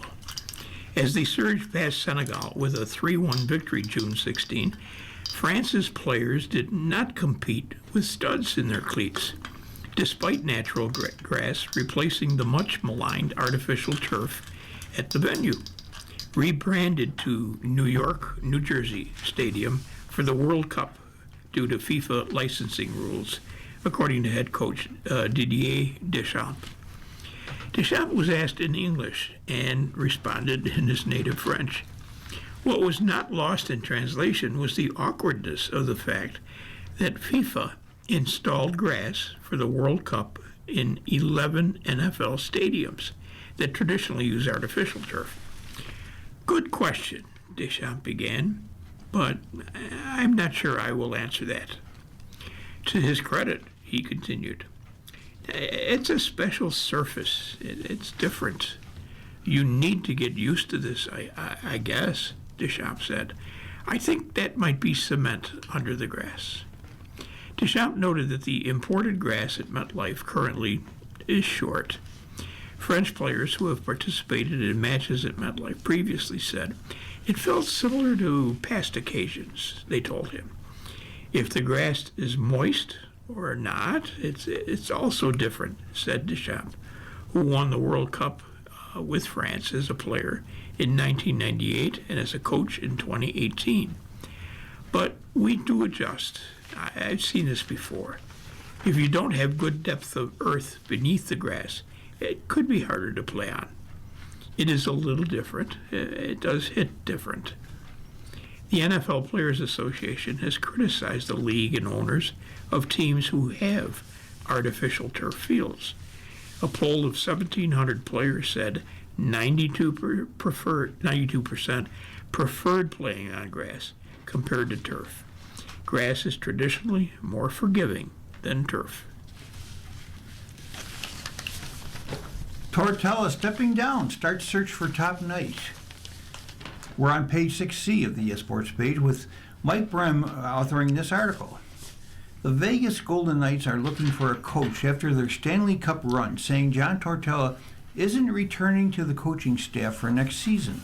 The Golden Knights are a win-now team, evidenced by them firing Bruce Cassidy with 8 games left in the regular season and hiring Tortella. The move worked as Tortella turned around the slumping team, won the Pacific Division and 3 rounds of the playoffs, before Vegas lost to Carolina Hurricanes in the Stanley Cup Final. One of the bigger available names, Peter Laviolette, was hired by the Los Angeles Kings. On June 17th, the Toronto Maple Leafs hired John Hiller, who was fired by the Los Angeles Kings this past season, but is familiar with the Maple Leafs organization, serving as an assistant coach from 2015 to 19, and making the playoffs 3 times in that 4-year span.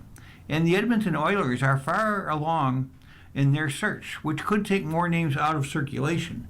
Craig Berube is available, but would a reunion with Mitch Marner be a good thing?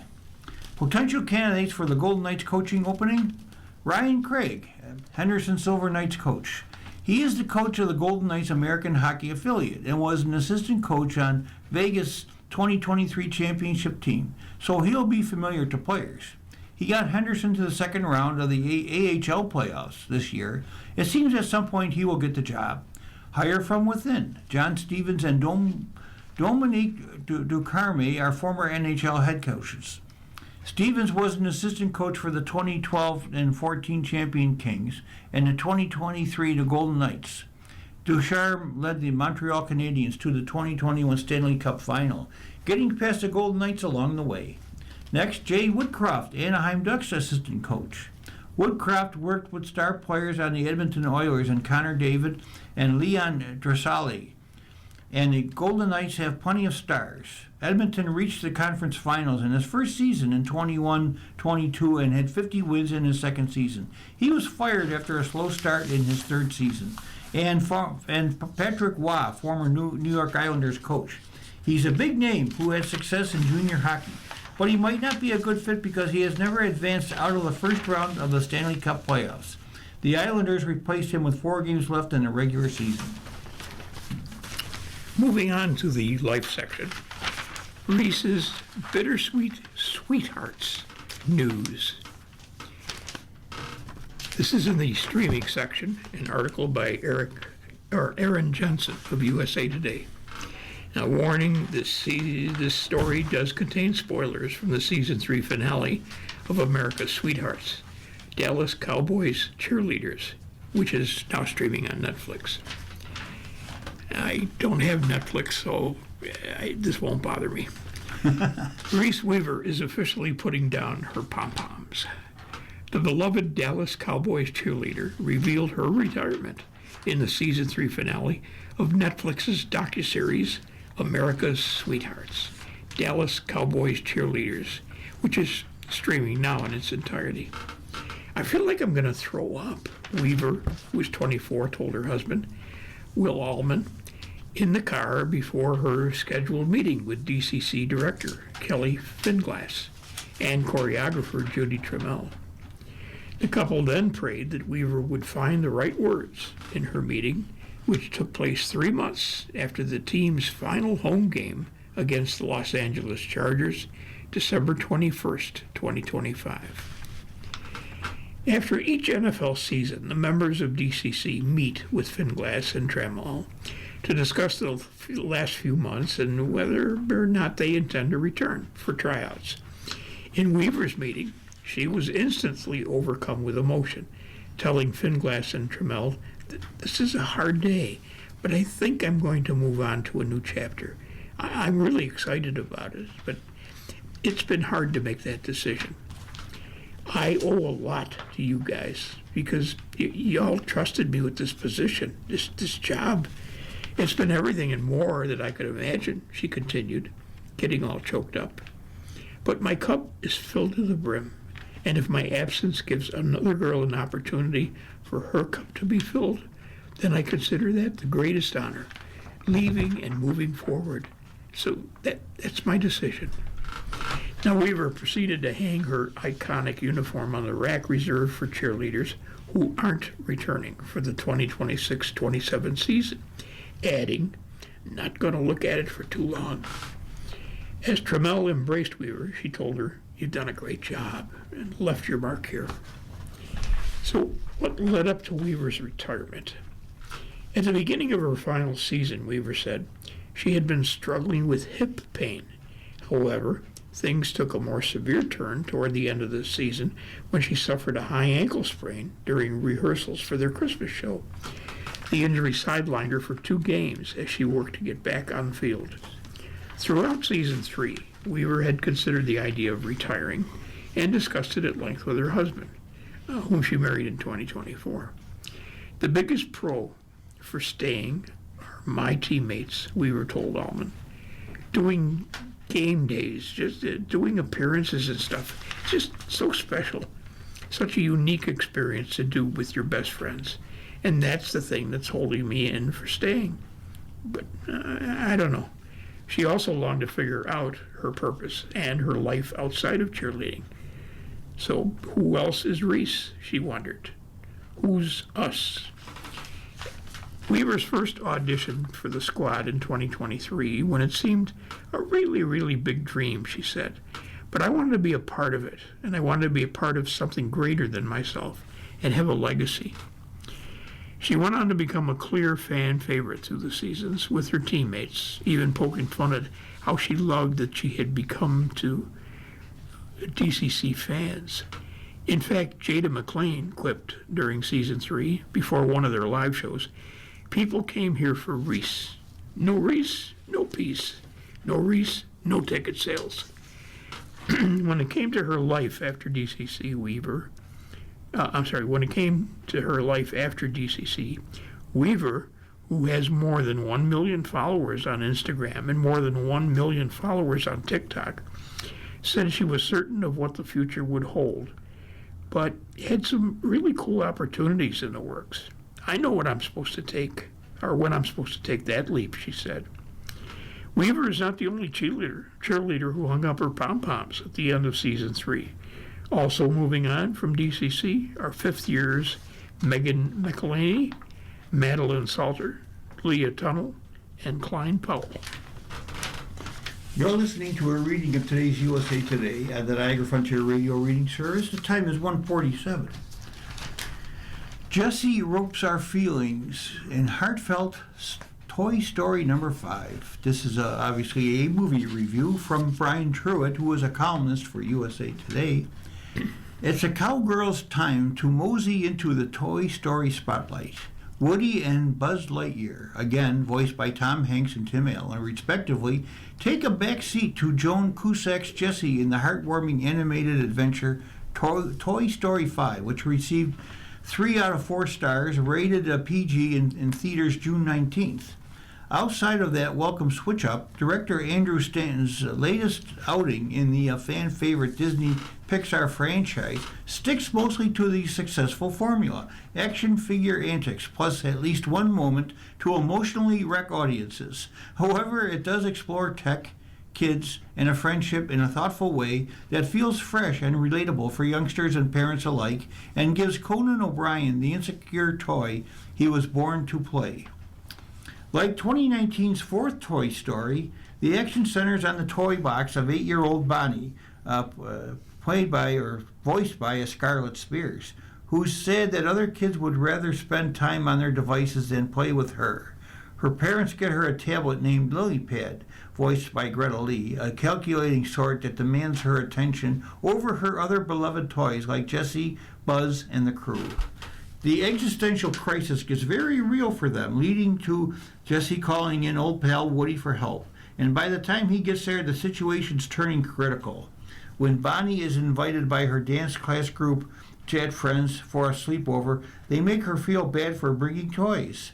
Jessie and her horse Bullseye are left behind and accidentally are taken to a farm outside town where Jessie once lived with her first owner, Emily. Toy Story always has been known for its scene-stealing supporting players. Standouts Duke Kaboom, voiced by Keanu Reeves, and Forky, voiced by Tony Hale, return in the fifth one. But the new movie has something really special in Smarty Pants, voiced by O'Brien. Excuse me. He's a toilet training gadget that's among the outdated tech toys owned by Blaze, voiced by Michelle Harris, the farm girl who immediately takes to Jessie and Bullseye when they wind up in her barn. O'Brien brings so much personality to Smarty Pants, both in literal potty humor that somehow never gets old, yet also a depth that fits with the franchise's themes of finding unlikely pals when you need them most. His jokes are one-liners are probably the main reason Toy Story 5 is the first PG movie of the series. But this is truly Jessie's movie. She had a significant emotional role in her debut in 1999's Toy Story 2, and Cusack's down-home heroine goes on an important journey of self-discovery that's more engaging than Woody and Buzz's tussles with LilyPad back home. There is a funny thread of everyone thinking Woody's getting a bit old, rocking a paunch and poncho while Buzz pines for Jessie. A running subplot involving dozens of toy Buzzes goes nowhere for much of the movie, but does find a satisfying payoff. And although she's an intriguing and palpable menace at first, LilyPad's inevitable enlightenment seems a little too sudden and unearned. In an era when often adults collect toys more than kids do, and original Toy Story fans might relate to Woody's balding plastic noggin, the nostalgia factor of these movies still works, combined here with a smart examination of evolving technology and its effect on children.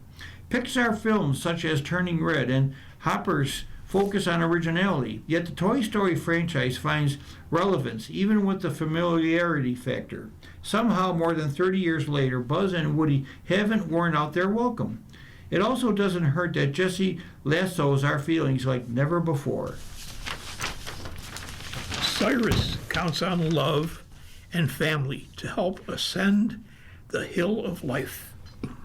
Melissa Ruggieri of USA Today writes, in the music department, Billy Ray Cyrus is the definition of contentment.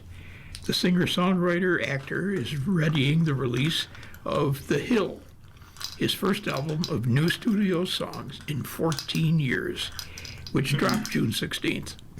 Cyrus, forever associated with Achy Breaky Heart, and for hair previously ridiculed and now envied, is also overflowing with gratitude. He survived a bout of sepsis in 2024, worked with sons Brayson on The Hill, duets with daughter Noah on the album's lead single, On Our Way Along, and recently reunited with daughter Miley to celebrate the 20th anniversary of Hannah Montana. Cyrus, who's now 64, also can barely conceal his boyish excitement at the mention of his girlfriend, since early 2025, British actress Elizabeth Hurley, who is next to him in the car as he chats while being driven through the English countryside. She's a great lady. We're pretty happy. It's all been a lot of fun, Cyrus says. I do love the traveling into the churches and cathedrals and castles here. Looks a lot like Tennessee as far as the topography. This has all been a beautiful thing. Cyrus's new album underscores his thicker vocals on songs such as It's All Right and You're Not Here, while lyrically he chooses introspection over frivolity. He tells us more about working with his family, his adoration of Johnny Cash, and which hair care products that he and Hurley share. So, question. This album is really a family affair for you, with Brayson writing and producing and Noah on the single. What makes it special to work with your kids? Music has always been our common denominator, and the way we speak. Brayson's only request was that I hand him the reins, and that took all the pressure from me. He put together a great band, and we recorded at the Castle in Nashville, which is one of the best studios in the area. And then Noah came on board. Now, she brings a lot of muscle to the record with that big voice of hers. My voice now, kind of like an old rock, like some kind of foundation for Noah to stand on. Your voice sounds so interesting on this record, very Johnny Cash. Oh, well, thank you. That's a real good thing. You couldn't make me feel better. Cash has always been a hero of mine. I'll never forget that letter he wrote to me in 1992, when a year before that I lived in my car, and I was standing on broken dreams and locked doors, and that opened with Achy Breaky Heart. Johnny wrote me a letter that he'd seen me on TV and said it was good to be reminded that all good things come from Almighty God, that the good outweighs the bad. Now that letter was a North Star to me at that time of my life. I often ask myself, what would Johnny do? Well, in what types of circumstances? Even when Lil Nas X reached out to, about having me on the 2019 country rap hit Old Town Road, I thought, what would Johnny Cash do? He would help this kid cross the barrier and expand the genre and take the music places around the world. Johnny understood that music is a universal language, and I think my purpose in music is bringing people together. Well, Johnny also had a late career resurgence that was very personal. Did that era influence The Hill? Oh, yes, ma'am, in a very big way. You just keep on doing what you do because you love it. Persistence is not a glamorous word, but it's an important word. It's not the force of a jackhammer that breaks the concrete. It's the repetition. Excuse me.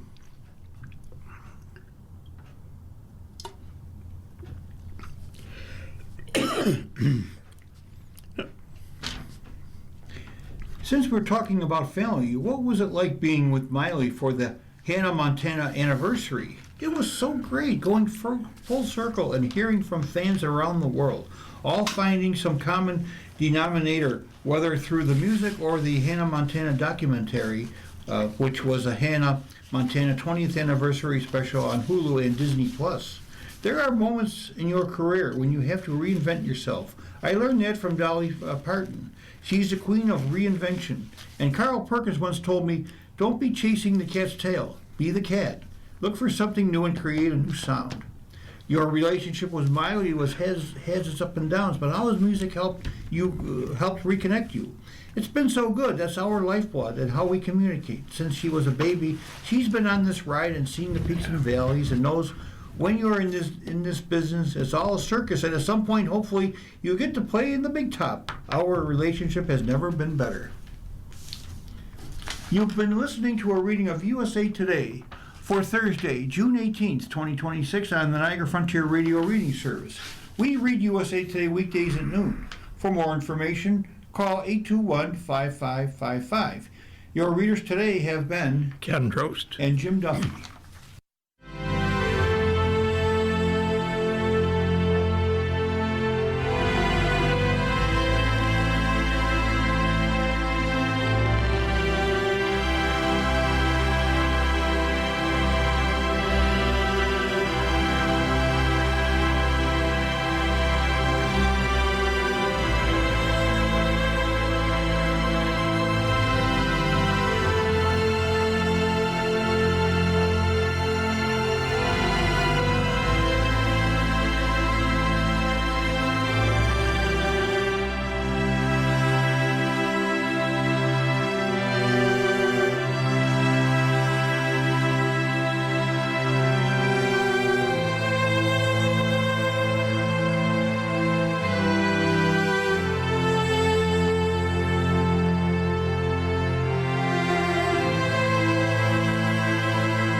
The following program is intended for listeners who are blind, have low vision, or have another print disability